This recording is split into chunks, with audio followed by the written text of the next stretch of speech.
first of all, thank you so much for braving the Hudson River crossing to be with us on a Monday of all things. I'd like to start our conversation by asking about you. Many of our students think that, well, yes, it would be wonderful to be a UN ambassador, but how does one even go about doing something like that? So could you share with us a little bit about your own background, your education, your career, how you came to be in the position that you are now serving? Well, how I came to be this position, it's really a question mark, but it happened to be. But first of all, thank you very much for having me, and thank you very much for giving me the opportunity to make an interactive dialogue with the younger generations here. It is quite important to hear the voices of the youth for the future, and I'm very much appreciate for this opportunity. Thank you so much.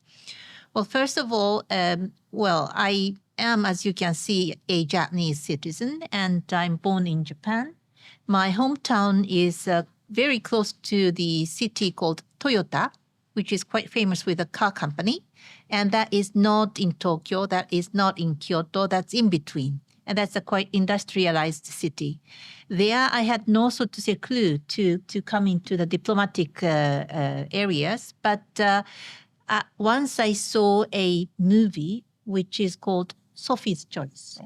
You may know that. Yeah. Maybe it's a quite old movie, but that's the lady who is a Jewish. She was sent to the Auschwitz camp with two children, a boy and girl.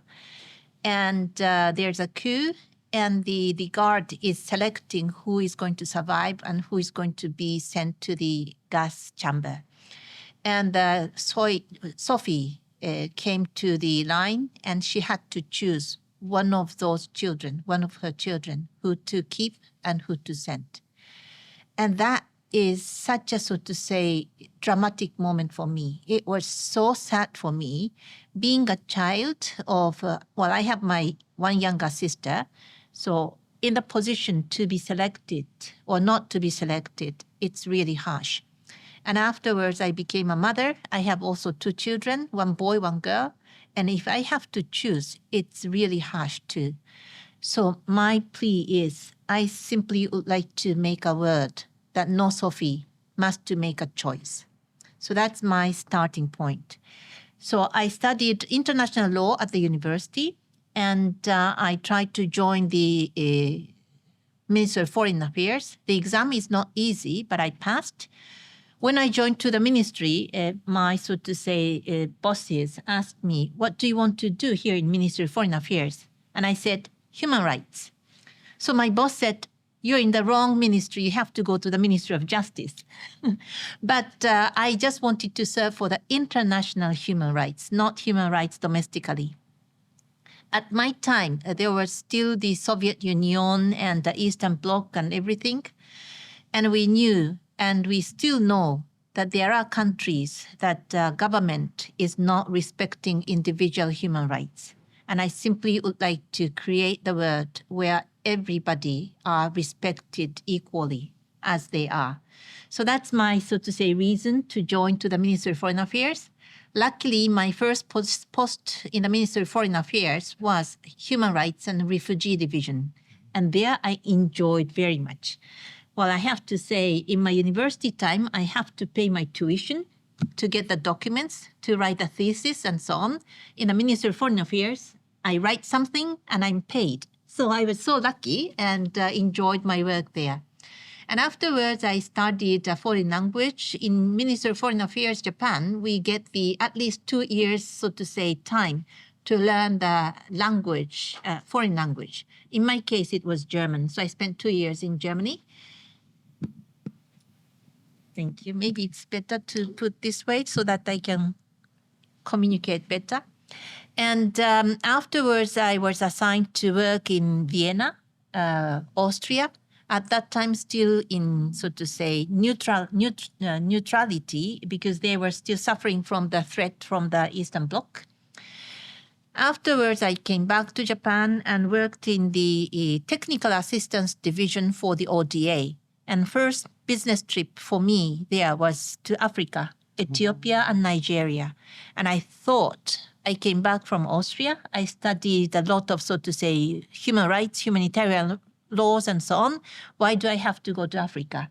But there, I saw people, and I saw really the human rights or human dignity is based on they are needed, the feeling that they are needed.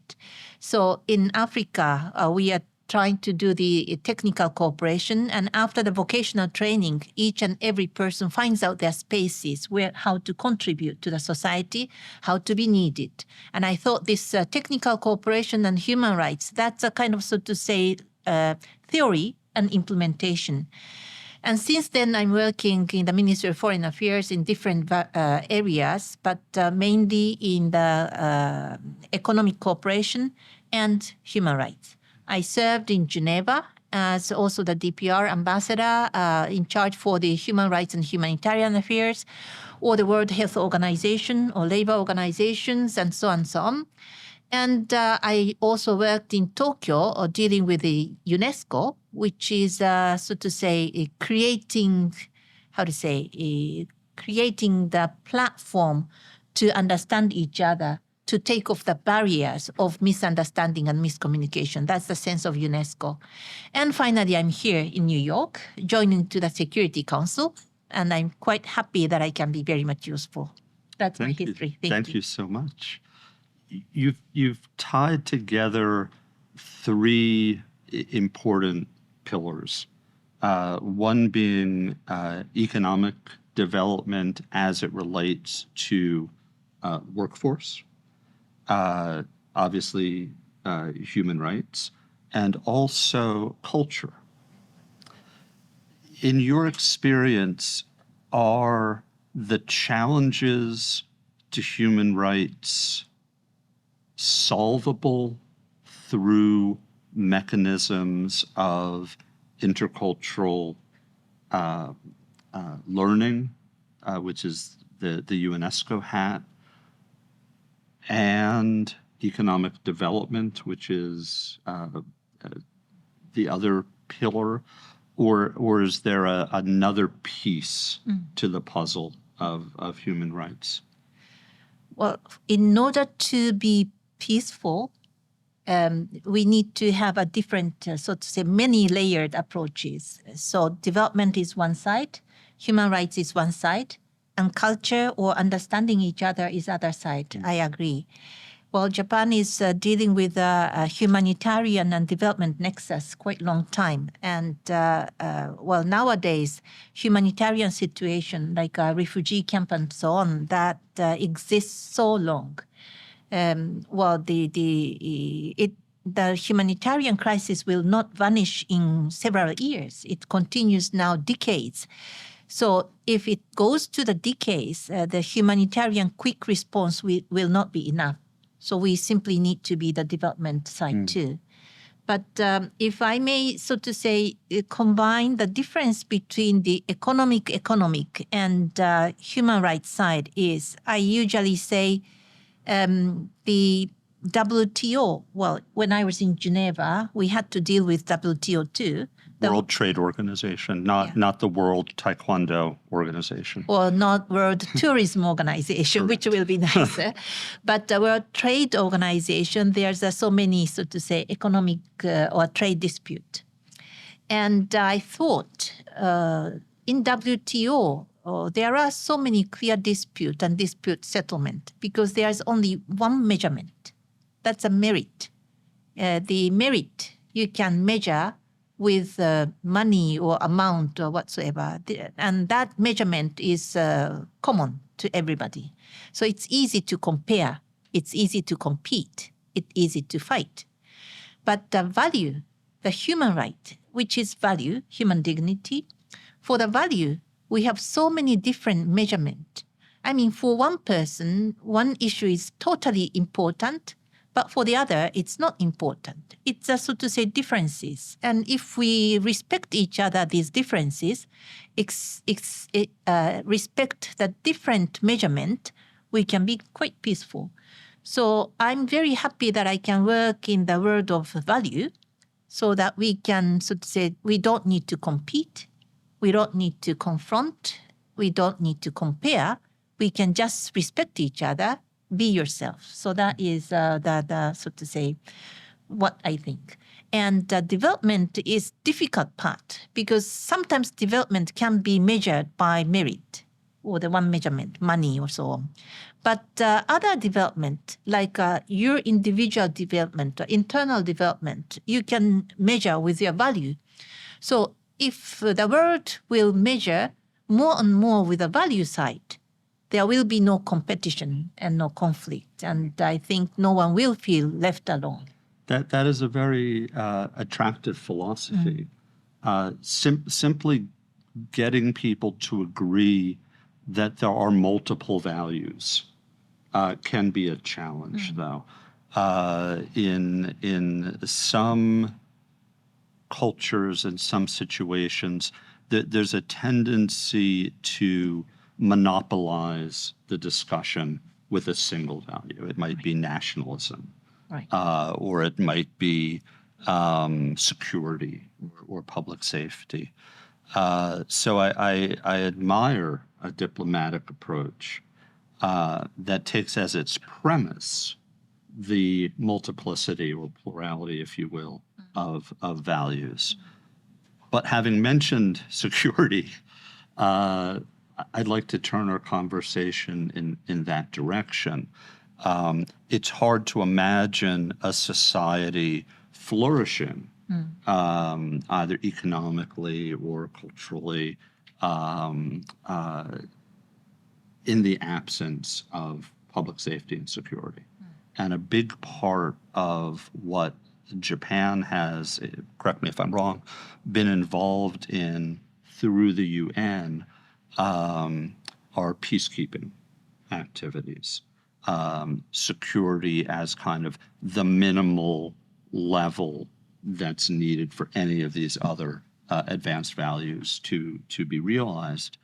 Could you tell us a little bit about what Japan has done in this peacekeeping space in the past, and perhaps a little bit about what you're doing presently?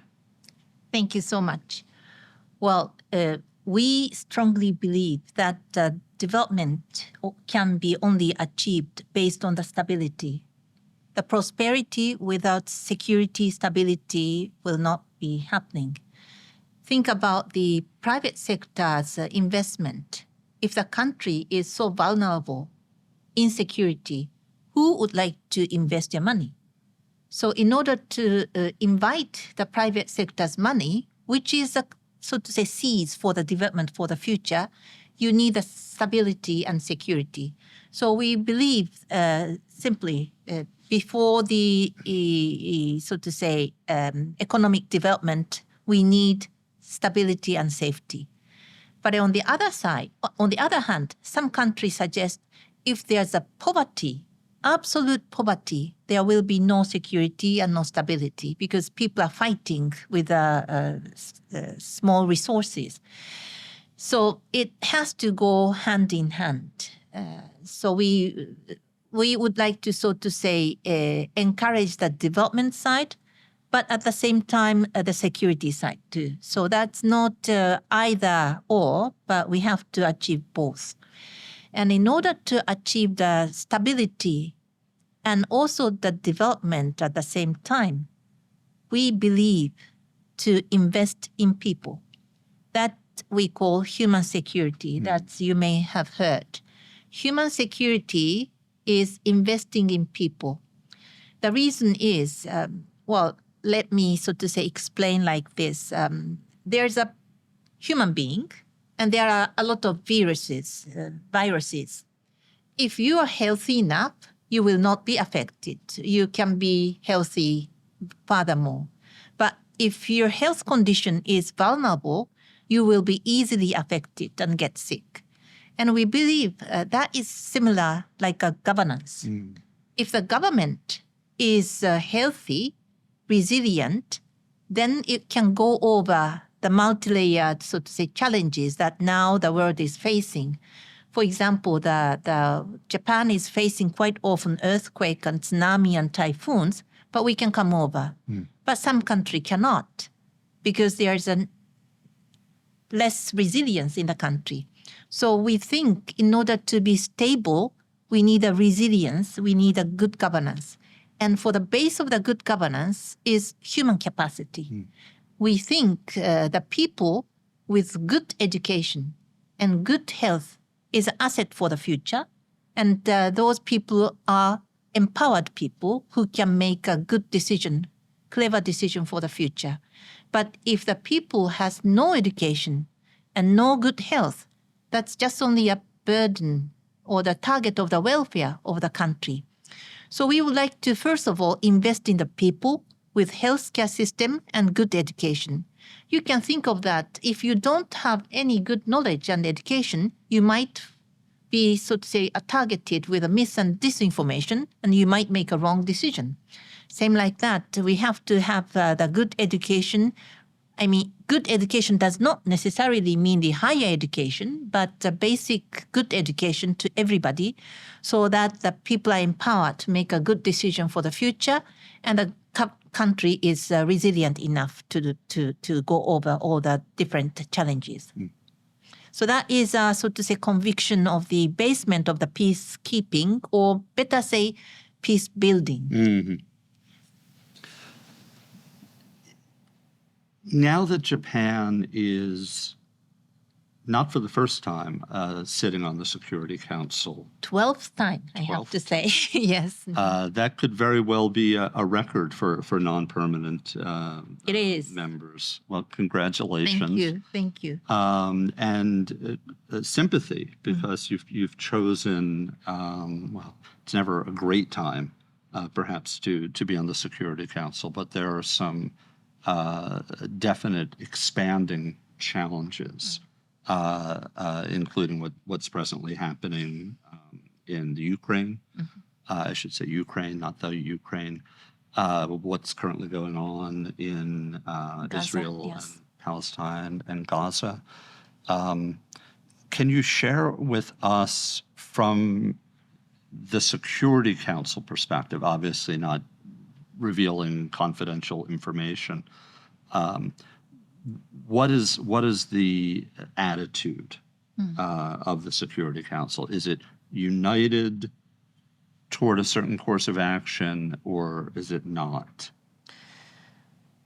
Well, I have to say it is divided, unfortunately. And there are certain, so to say, national interests crushing each other. We, as serving in the Security Council, we don't want to see that happening. So we would like to go back to the very basic that nobody can deny, which is rule of law, which is UN Charter. So UN Charter, everybody committed, so they are there. And we would like to go back to the basic and remind all the members that UN Charter is the first thing that we have to respect. And if we go with that, so to say, attitude, we might find some solution. Sometimes it's very, very difficult because there are, so to say, kind of self-interpretation of the UN Charter. But the UN Charter is so clearly written and everybody is agreeing on the language. And if we keep saying rule of law, that's our basic, that's principle what we have agreed, then we hope there's a way that we can come together. Beyond simple rule of law, the UN Charter does establish principles of sovereignty. Do you think that the UN will ever be ready or able to negotiate a settlement over the borders between an independent sovereign Palestine and an independent sovereign Israel? Without hoping that, we cannot work further. I mean, the people are equal. I mean, we do understand each other. There are differences of the understanding the dignity or the values, I think. There is a miscommunication, misunderstanding of the values. But if there's a good, so to say, communication, respecting each other, that will be the first part. I mean, we, the Japanese, are not, so to say, arrogantly making the statement. We usually be on the listening side. But the listening is the first, so to say, steps to understand each other. So we simply hope if there's no direct dialogue, we can be in between, and we would like to listen both sides and achieve something. We have also done quite a long, so to say, history of cooperation for the Palestinian peoples, because self-determination starts with a self, so to say, reliance. I mean, they have to be independent for economically and so on. And we have a project which is called Jericho or Agriculture Farm. We are establishing an agricultural farm in Palestine so that they can, so to say, make their own food and so on for I don't know how many years. But piece by piece, we try to, so to say, make their life independent. That Japan is happily, or maybe I don't know how to say, we have no past history in this region. So we don't know the region, but at the same time, we are not, so to say, we don't have any direct interest in the region. You're not a former colonial power. In that region. In that region, yes. yes. Yes, but therefore, we can be neutral and we can be more, so to say, respected, or we can be more trusted or easier to gain the trust. So that is a position to utilize. The other position, as Japan uniquely trying to do, is leveraging our friends in Asia. We are very much close to the ASEAN countries. ASEAN has 10 countries, and one of the ASEAN country, Indonesia, enjoys the biggest population of the Islams. And Indonesia is a peaceful country. They do have Islams and Christians and Buddhists and non, so to say, religious people, but they are living harmoniously together. So I think that can be a kind of model. So we try to integrate the Indonesia or other ASEAN countries, those have a different, so to say, diversified cultural and social background, to join, to be interested in those affairs. And more, so to say, ASEAN countries are vocal to the international affairs, and we are very happy that they are engagement. So that's not only Japan alone, but we can invite other, so to say, friends to join to the conversation. Then there might be some way to find the platform of the dialogue. Your term in the Security Council just started, yes? Oh, it is almost. It's almost over? No, it is almost halfway. Almost halfway. Or how to say the yes. Oh, okay. This January it started, and it's 2 years term. Looking back on the first year, can you identify, one or two accomplishments of the Security Council that give you particular satisfaction? Yes, our Security Council's term started this January. Yes. And presidency comes with the country's alphabetic order. Oh. And last year, December, it ended with India. Oh. So the next one was Japan. And we were in a presidency position in January. So that means we joined to the Security Council, and in the very first day, we had to serve as president. And that is not easy, but we have an institutional memory. Yes. Still, it's not easy. The situation changes. We have carefully prepared how can we start our presidency without knowing the atmosphere of the Security Council, because we simply joined for the first day. Therefore, we calculated and we studied and we communicated with many security members or outgoing security members or in the non-permanent members and so on and so on. And we decided that we go with two themes in January. One is rule of law, which is undeniable, and the other one is peace building. And these two themes is, if you can, so to say, blankly thinking, it's normal. Nobody can deny on the rule of law, or nobody can deny of the peace building. But considering today's situation, that war in Ukraine and elsewhere, I mean the Lebanon, Israel, Mali, Niger, Congo, and Afghanistan, Myanmar, peace building and rule of law, that means a lot for some members. So we started our presidency with very, very gentle, so to say, basic format, but at the same time that can be utilized in many ways. So we have started our presidency with 2 themes and have had a signature event, which is an open debate that everybody can come, or every member state can come and make a statement. One is rule of law, the other is peace building.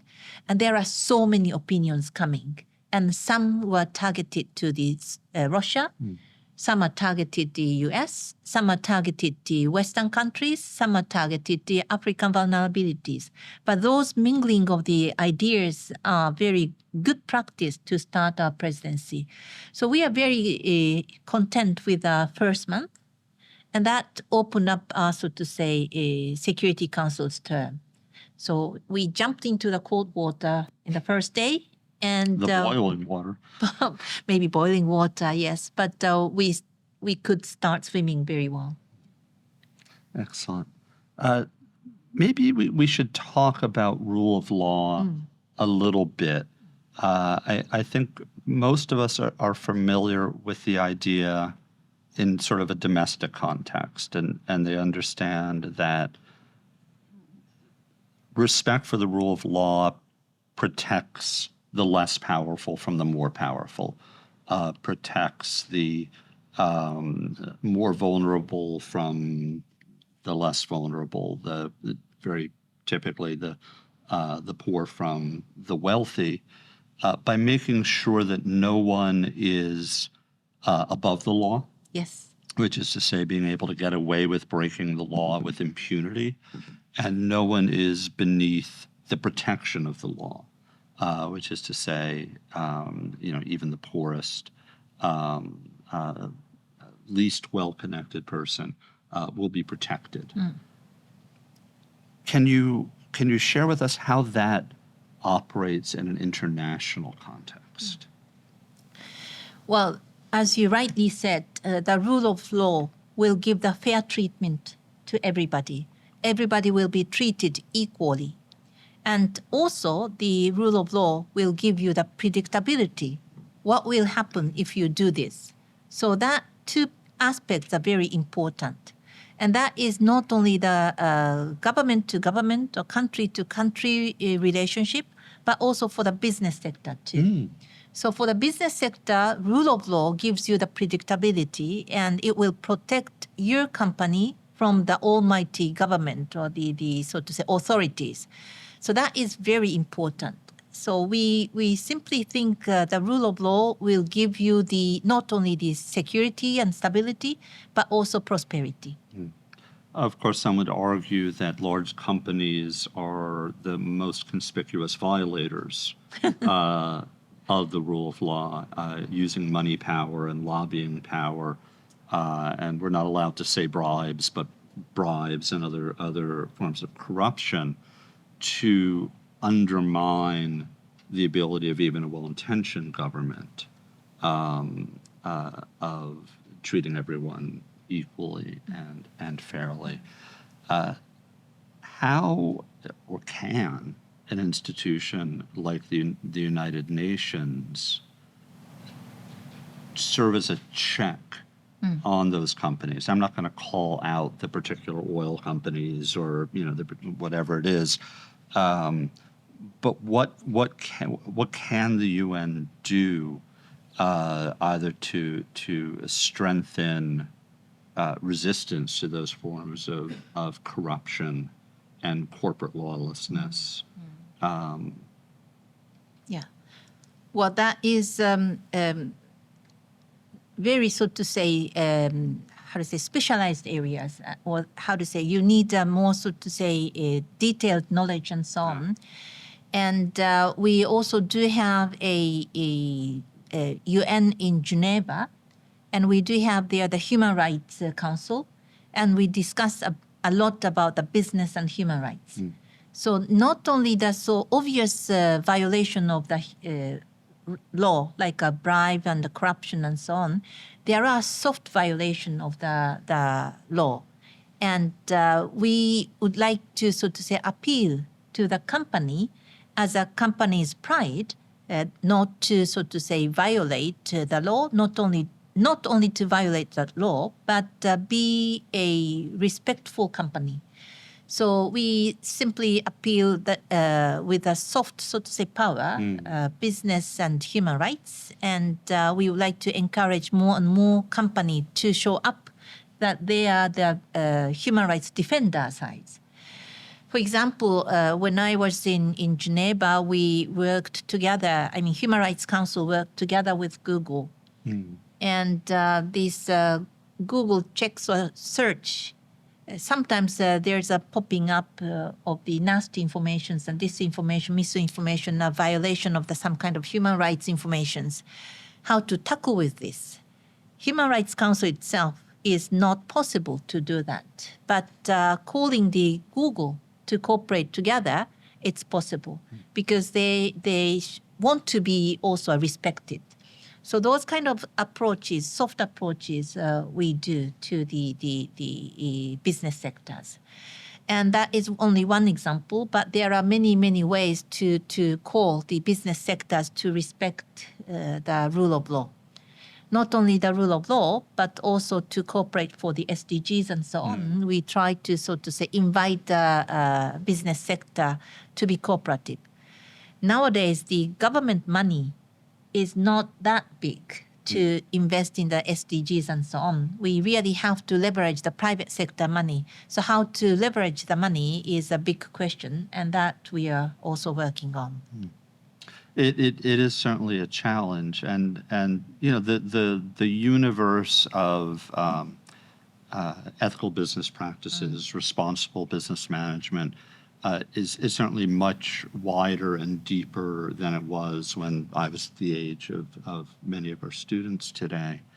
And looking to institutions like the Global Compact, for instance, which invites companies around the world to report actively and transparently on their actual practices in certain domains, whether it's labor rights or whether it's environmental responsibility, could go a ways toward creating that sort of virtuous circle where companies do the right thing because it's good for business, because people will know. Right, exactly. That will give a good image of the company. And transparency and accountability for the business sectors, it gives a more, so to say, respect to the business sectors, and at the same time they feel responsible for the global goods. Yeah. Now we talked a little bit about what you're most proud of so far in your term on the Security Council. Could you share with us one or two of Japan's agenda items for the second year? Yes. Well, as Security Council, we have set up the rule of law and peace building.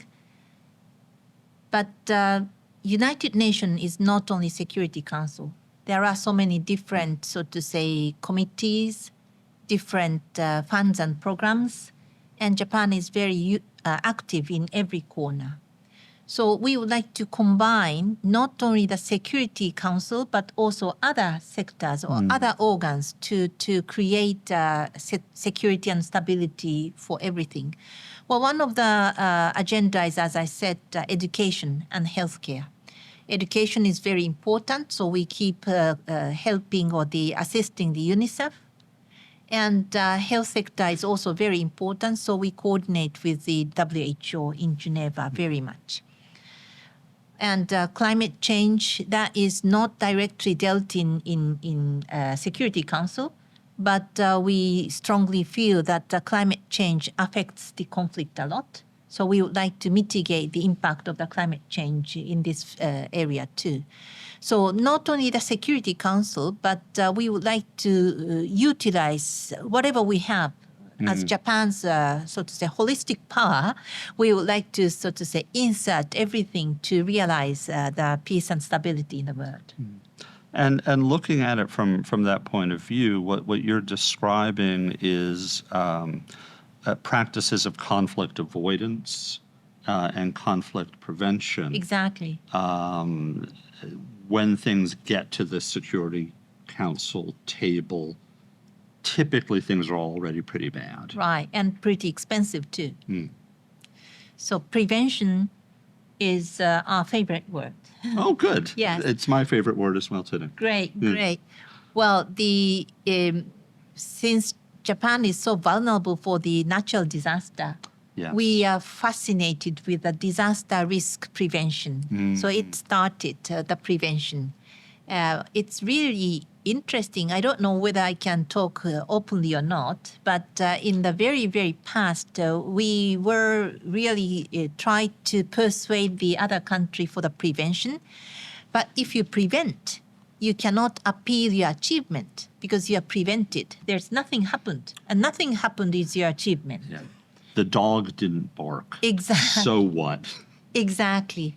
But if something happened, there's a insurance company can cover up, and you can be visibly, so to say, charged or declare how far or how big your contributions are.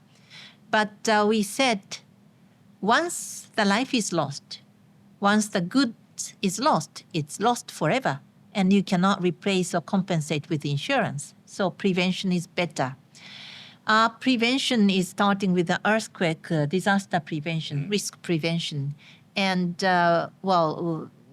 if you travel to Japan, you might be surprised that we do have a warning system of the earthquake. Earthquake is unpredictable, but I have no idea of the science, but if there's a movement on the ground from the epicentrum, first comes some kind of electric signal, and afterwards the actual physical movement comes. So the earthquake prevention center, or the earthquake warning center, they will get this electric signal and give us this signal to the telephone. So once in a while, you get in the smartphone or the telephones, that warning system, beep, beep, beep, earthquake is coming in 10 seconds, or earthquake is coming in 1 minute, so something like that.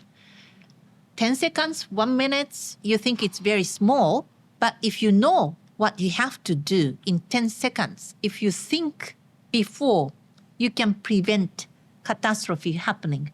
You cannot prevent earthquake, but you can prevent damage. So this prevention system is functioning. By the Fukushima earthquake, 2011, there are so many bullet trains and trains were running, but because of electric signal, they stopped before the actual physical movement comes. So there were no train out of the track except the tsunami, except because of the tsunami. So it's a prevention with the scientific technologies. So we are meticulously, so to say, fond of the prevention, and we would like to utilize this prevention idea everywhere. Prevention for the infectious diseases, prevention for the climate change, prevention for everything. Thank you. Perhaps we should open the conversation to our students and faculty and staff. I'm Kyle Cattleman, an associate professor of political science here at FDU. So I know a lot about the theory of how the UN works, but I'd like to know the nuts and bolts at the granular level. So I'm guessing communication's a big part of dialogue and diplomacy. What would you say that the greatest skill or asset or the majority of your job is done doing? So In other words, are you working with your staff? Are you actually engaging in verbal dialogue with other diplomats? Are you drafting formal statements? Where do you think what is the most of the work done? I think what Dr. Cattleman is asking is, what do you do all day? Yes. Well, that's a good question. How do I spend 24 hours every day? Yeah. Well, in the Security Council, we listen and we make statement. But before the Security Council open up the discussion, we try to listen to the concerned people. I mean, today we have discussed about the Haiti issues. Haiti is quite vulnerable, and we need the strengthening of the police agencies in Haiti. So what we have done is we listened to the story from the SRSG, special representative of the Secretary General, Ms. Salvador, and also we listened to the CARICOM, and we listened to the Haiti government. We listened to the so to say, related countries like Kenya and US and Canada and so on. So we have a bunch of conversations before the Security Council, and we write down the statement. And after the statement, we simply listen to the other statement and ask, what do you mean by this statement? So with that, we are cooking, so to say, slowly our opinions and what will be the best way to solve this problem. And after listening, we have to implement. So for the Haiti, we are trying to send a fund, or we do have a fund program in UNDP, and we are sending, so to say, donating money or contributing the money for the cholera diseases, anti-cholera diseases, and also strengthening police powers, so to say, those kind of things. So we listen, we make a statement, we compare, and we implement. And most of the informations are usually by listening through appointment, but not only by appointment. In the Security Council room, we gather 10 o'clock. The meeting starts 10 o'clock, but it doesn't work like a Swiss watch. It is sometimes like a 10:03, 10:05, or something like that. With these small minutes, we utilize with other colleagues with their findings. So we call these side conversations. Exactly, pull aside. And so I haven't experienced the COVID-19 time here in UN, but at that time we have had a Security Council meeting via online. Then we couldn't have this gathering or mingling together. I think that was a huge loss of information. If I could just follow up on that question, how much of your time is spent consulting with officials back home?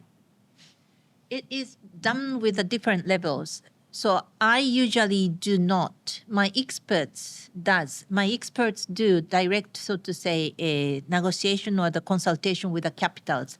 But if the ideas or the opinion differs so big, or some quite important decision, it will go higher up to my PRs or my level and so on. So usually I do not, but yes, through my experts, we keep, so to say, daily contact. Who would like to ask the next interesting question? Okay, now the handsome fellow in the back row. Hi, everyone. I'm Leo. I'm an international student from Germany. I have a question not specifically related to Japan, but about the UN in general. In situations like what's going on in Israel right now, what does the UN actively do about situations like that? Does the UN send people over there to actively take any measures, or is it more of a dialogue that's going on with the governments? How does it work? Do I answer one by one? There was another answer. Let's take them one by one. Okay. Okay, for the situation in Israel and Gaza, we do not send forces there, but we are sending the humanitarian assistance there. And I think this morning we have heard from the Secretary General that there are trucks coming in from Rafah checkpoint so many, so to say, trucks with water, food, and medical equipment and so on. So we tried to make the people's, so to say, humanitarian situation more acceptable. That is what we are doing. And at the same time, we are making the conference, not necessarily in UN, but there was one in Cairo on Saturday. There were a bunch of, so to say, Near East dignitaries were there, and European countries, US, Canada, Germany was also there. Madame Baerbock was there. And we have also sent a foreign minister and tried to, so to say, find out what is acceptable solution there. But first of all, now what we are calling is calming down the situation. We don't want to see any more violation anymore. So we would like to, first of all, secure the civilian's life. And that is the first call. In order to secure the civilian's life, we would like to send the humanitarian assistance as much as possible. Japan also donated some money, and Germany, EU, US, so many countries are doing so. Saudi Arabia had also done. Egypt is also helping to open up this Rafah checkpoint. And Qatar is trying to mitigate the hostage release and so on. So all the international society is trying to find out to make the humanitarian situation better there. But after the calming down the situation, we have to find out some durable solution. That is not yet so far. Thank you. It has been now, oh my goodness. It started 7th of October. Yeah, well, it started in many ways long before that. This is not a new problem for the United Nations, but it appears to be one of the most intractable. Is it your sense, and this is a completely unfair question, is it your sense that the challenge is the primary actors, or is the challenge actors that try to take advantage of a terrible situation for their own perceived strategic interest? Well, simply as naive Japanese, I don't want to see that some big power would like to utilize the other innocent human lives for their benefit. But one thing I would like to say is there were frustrations everywhere. And if the frustration comes to the peak with a desperate feeling, without having any hope for the future, it explodes. So I think this is a situation right now. We simply have to provide some hope or some, so to say, perspective to get out from these miserable situations. Otherwise, it won't work out. And this is my personal opinion. It is not reflecting the government of Japan's opinion. But last week, we have voted on the resolution suggested or tabled by the presidency Brazil this month. It gathered 12 votes yes, and 2 votes abstain, and 1 vote against, which is U.S. veto. But I think this 12 votes yes might mean a lot. And I hope this will change the, so to say, atmosphere and attitude for everybody, that we are solidarity on the innocent people, and there shall be something done. And this does not reflect the opinion of Fairleigh Dickinson University, but I agree with you completely. Thank you. Hi, my name is Franelli Mendoza. I am a senior, and my major is government and politics. And I kind of wanted to tell you a little bit about my experience with Japan. When I was in 5th grade, I had the opportunity to be a part of a foreign exchange program, and I went to Fukui, Japan. And prior to that, I'm from New Brunswick, New Jersey. I was born and raised in Robert Wood Johnson. Yeah. So I was born in New Brunswick, New Jersey, but my parents are from the Dominican Republic. So I've only been exposed to like New Brunswick and like the Dominican Republic. And in 5th grade, you don't really know about like cultures and like different, like you know about like the languages, but you don't know about like the different customs. And when I went to Japan, I had like a complete culture shock. The first thing that I noticed was that everything was so clean. Everything was so clean. I was like, wait, like, it looks like you can eat off the floor. So then we were able to spend the day as a student in Japan. And I quickly got to realize why it was so clean, because we had served our own lunches. And then as soon as we finished eating, we got to cleaning. Like, we all got assigned like a different place to clean in the school. And that was like completely shocking to me. I was like, wait, like we have to clean? Like what's going on right now? So that was like a complete culture shock to me. Going to Japan, even though I went in the 5th grade, it's impacted my life like tremendously in the way that like I view different cultures, in the way that I want to learn about different cultures. So I just wanted to tell you a little bit about like my experience with Japan and how like impactful that was to me and like the person who I am today. Hi, good afternoon. My name is Angelica Garcia, and I'm a finance major here at FU. I have 2 questions for you. Given Japan's commitment to global non-proliferation efforts, could you share your perspective on the current situation with regard to the Democratic People's Republic of Korea and its nuclear program? And then what do you believe are the key challenges and opportunities for achieving a peaceful resolution and maintaining regional and international stability in the face of this issue? Well, that's something we are very much proud of. In the school, the students or pupil has to, so to say, prepare the lunch and clean up the plates and clean up the room, even the toilets. So if you have to clean up, you don't make messy. You make it everything clean. And that's the simple, so to say, education or discipline from the very beginning. And that's, I think, quite, so to say, useful for being responsible.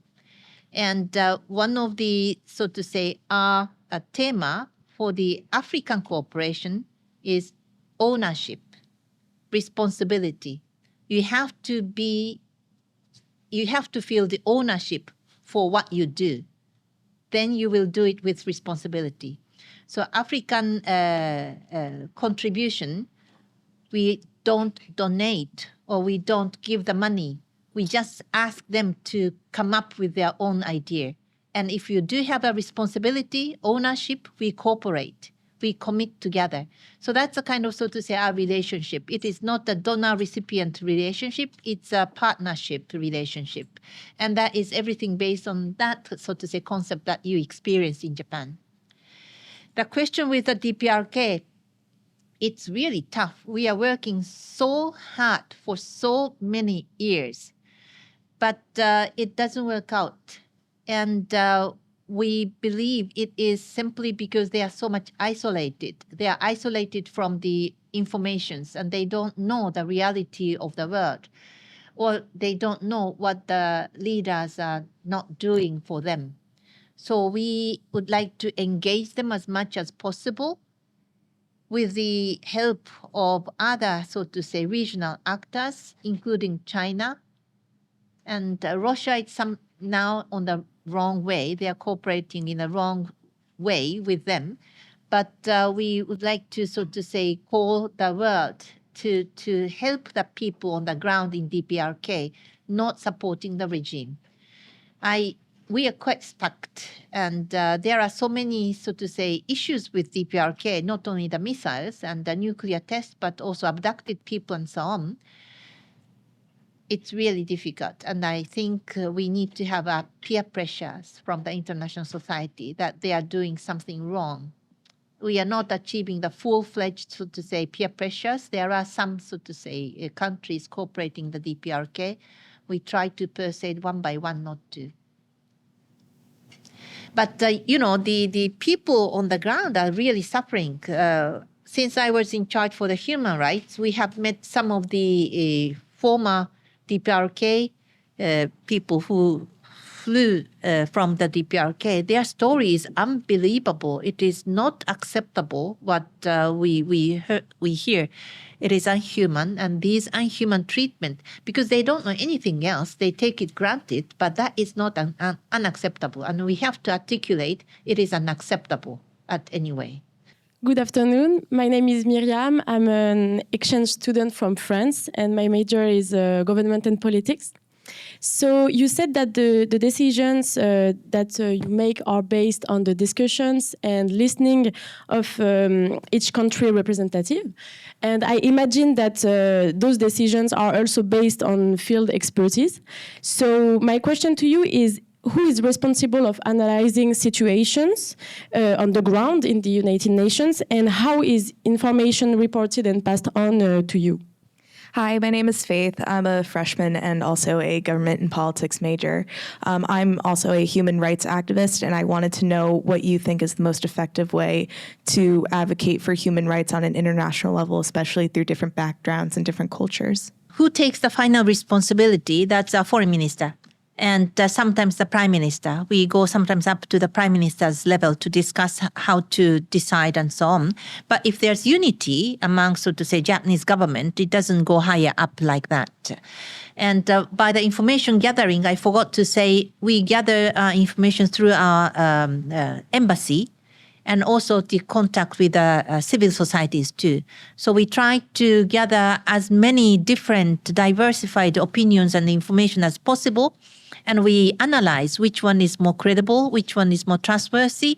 And based on those opinions, plus what would be most effective to make a change or difference on the ground, even though the opinion is correct. But if it is just only the ideal telling and not implementable, we cannot do it. So we judge how can we make the best difference on the ground. So that's how we do.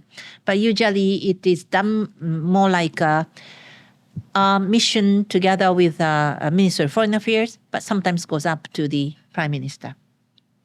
The human rights things, it's really difficult. I mean, because we are all different and we think very differently.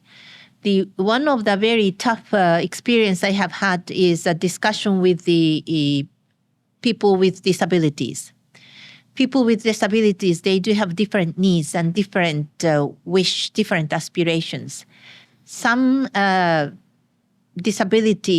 people with disability, they want to be treated same like everybody else. They want to come up and on the stage, they want to be seen, they want to say, they want to fight. But some people with disability, they want to be just only take care. They just want to stay at home. They want to have their own world and they want to enjoy their private spaces. They don't want to be, so to say, exposed to the public. So that demand differs.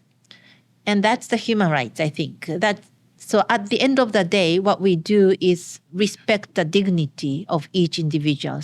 How can we go to address the different needs?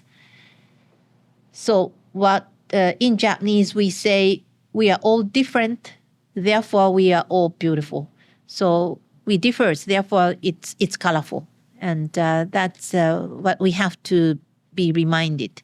Not necessarily strong and big is good. In Japan, we say small and cute might be better than big and mighty. So that's the sense. This is what my wife says to me. So Thank you. I can definitely relate to that. One last question from the fellow behind the blue table. Hello, my name is Eric Bialet. So, given Japan's, again, commitment to global non-proliferation efforts, what does Japan deal with the releasing of contaminated radioactive water to the seas, to the Pacific Ocean, in regards to the Fukushima Daiichi disaster? That question we quite often receive from China. The water is from the Fukushima Daiichi nuclear power plants is from the, how many years ago? 2011, so 12, 13 years ago, because of this accident of the tsunami. So since then, we kept the water in Fukushima. And in between, we have, so to say, tested so many times how can we treat the water in a safe manner, 12 years long. And all those procedures, we talked with the IAEA, which is the UN specialized agencies for the radioactive issues. And we have discussed, we have developed our methodologies, and finally we came to the conclusion this is safely treated water. And that's the reason why we are dispatching that treated water. So it is not contaminated water, it is a treated water. And the level of the radioactivities and all those, so to say, tritium, we say, I don't know what that affects, but tritium is a very crucial, so to say, factor, or the radioactive things.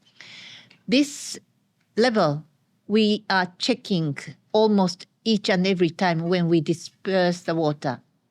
And the level of the, treated water into the sea is almost neglectable.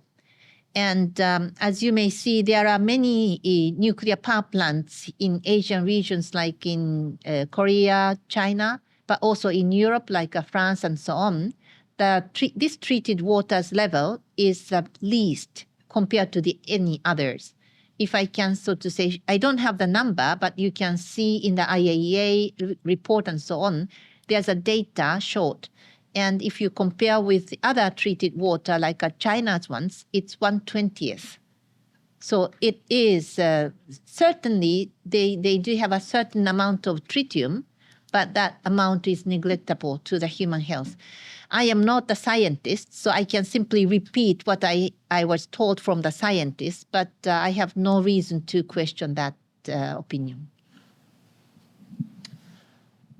Our time is coming to a close, but I would like to ask you one last question. We do have some political science and government majors in the room, but of course you don't have to be a political science or government major to care about the world. I wonder if you could share maybe some advice for students today for how they can be more active and possibly more impactful. I would like to listen your answer first. I think you should come to more events like this and also stay for the reception and chat with the ambassador and maybe me if you can stand it. But now I'll turn back to you. Thank you. Well, I think be curious. I think that's one of the issue what you can do. Being curious means you're open to the knowledge, open to the new informations, open to the new value and so on. So be curious. That will be more effective way to grow up, I think. And I'm quite curious to every happenings. So whenever I get the chance to talk with somebody whose major is totally strange to me, I love to talk with them. So thank you very much for this opportunity, and I'm looking forward to mingle with you. Thank you. Thank you so much.